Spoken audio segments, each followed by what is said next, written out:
Good morning, good afternoon, or good evening. This is Property Management 101, and for today's video, we're going to be discussing how to build trust and respect in a tenant-landlord relationship. Tired of dealing with difficult and unreliable residents, or are you struggling to find that dependable landlord? Building trust and respect is a key to that positive environment for both parties. This video explores practical strategies to avoid that unnecessary conflict and build positive interactions when it comes to your tenant and landlord relationship. There are 3 videos that I actually have released prior that do have some crossover to this video, and I'll post a link to those videos in the video description. Now, here are 4 things that you can do as a landlord or a resident to build that positive relationship when it comes to trust and respect. Number 1, this sounds simple, but it is always the case when it comes to that broken relationship, is follow the lease. So whether you're the landlord or you're the tenant, you want to make sure you're always following the lease. One of the most common ways I see when there's a broken relationship between a tenant and a landlord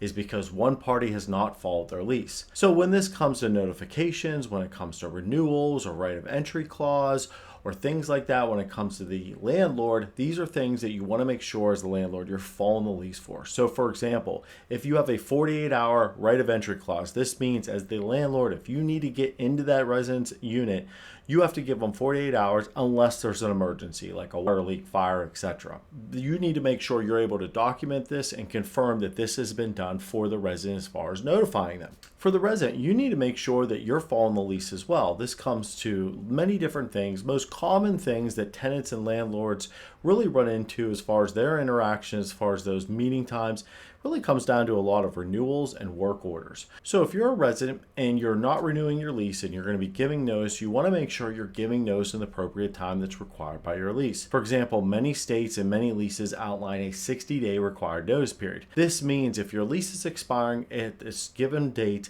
let's say for example it's going to be November 30th, you need, for example, to give that notice that you are not renewing with them by at the latest October 1st. This means you're meeting that 60-day window prior to the lease expiring. Usually landlords have a formal process with this. Maybe it's a form, maybe it has to be in writing via email. I've never really seen it commonly practiced, at least recently, where a notification verbally is acceptable. Typically this has to be in writing, so whether it be an email or a form, this is something I would reach out before that 60-day notice period to find out what is that process if I give notice, if you're planning on giving notice, or if you're planning on renewing, you're renewing and executing your lease by that 60-day mark, for example. Now, other places may have a different time frame. Maybe it's longer, maybe it's shorter, but either way, you want to make sure you're renewing or giving notice by that required period. This is a big one as far as following that lease term. Also, when it comes to work orders, if you're a resident and you're submitting a work order, you want to make sure you're following the practice to do so. You don't leave a note at the office, you don't slip it in the rent drop box, you're submitting it the correct way that is outlined in that lease contract. Typically, a lot of landlords may have a simple process. Hey, you have to email this email on file that's maybe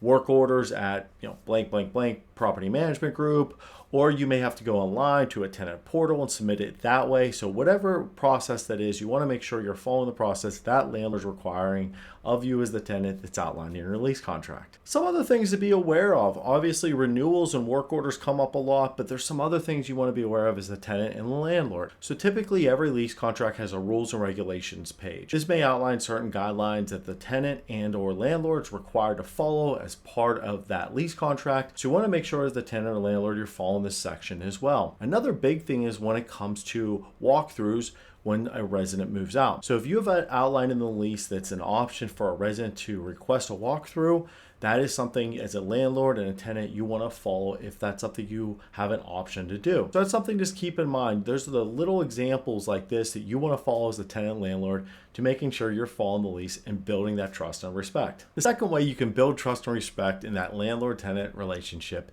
is you want to over communicate. So this comes down to a lot of different things, whether it be about renewal notices, whether it be about inspections, events at the community, events in the community area outside of the property. These are things you want to make sure you're over communicating to your residents. What you don't want to do is have a dynamic where the resident is upset because they don't feel that they've gotten proper notice. And as a landlord, it's going to be hard to build that trust and respect if you're not communicating. So I've always found it when it comes to these items that I mentioned, you better over communicate than not over communicate. So when it comes to this, I would always make sure that you're emailing, put a flyer on the door, maybe posting it in some community areas around the property. This is going to be really good to over communicate on these items, not under communicate. Third thing you can do as a tenant landlord to build a sense of trust and respect for that relationship is you want to build a sense of community. Now, as a landlord, you want to do things like you want to have programs that are often available for your residents. You also want to ensure that the entire property is kept clean and welcoming. You want to often post and let your residents know what's going on in that local area. You can do this on social media, you can do this through email or to flyers to the doors. Residents, as far as building a good sense of community, there's definitely things you can do as well. And these are going to be slightly different than that landlord. You want to be a good neighbor. So be welcoming, say hi. You want to clean up after yourself, clean up after your pet if you have any. When there's programs, if it is of interest to you and you're available, I would recommend you attend, meet some of your neighbors, meet the staff. This will be a good opportunity to help build that sense of community as well. Also, if you are going to use the amenity areas, this is a really good time too to make sure you're cleaning up after yourself. For example,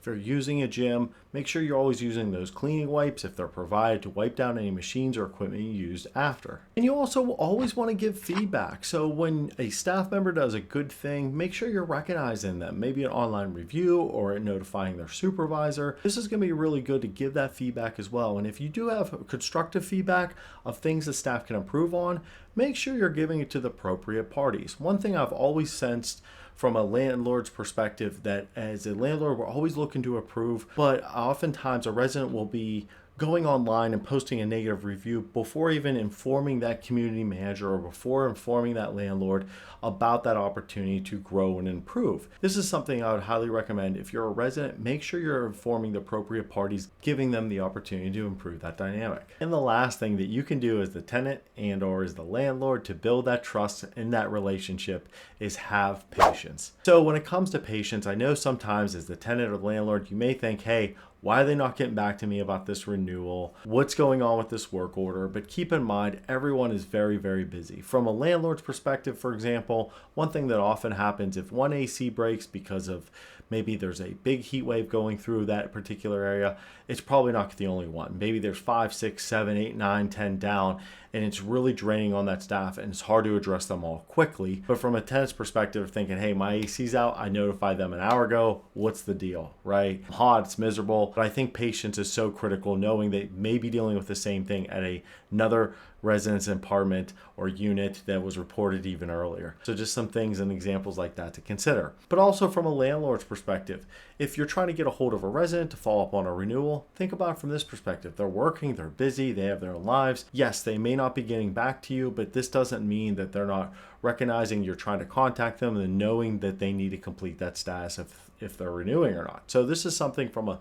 landlord and a tenant. You really want to make sure you're having patience when it comes to communicating, when it comes to different aspects. And it's easy to get frustrated when it comes to this aspect, but just knowing that, hey, having patience is going to be really critical. Giving them the appropriate time to get back to you and address your things is going to be really important to build that trust and respect in that relationship. Thank you for watching till the end of the video. I hope this video provided at least one valuable tip for you and your teams. Your feedback is very important to us. Please leave a comment if you have any suggestions as far as how can we improve this video, or if you have any questions, or if there's aspects of this video that you felt that we left out on this subject. We'd love to hear from you. If you want to show your support, please feel free to like the video, as well as comment what your favorite part of the video was. Happy leasing!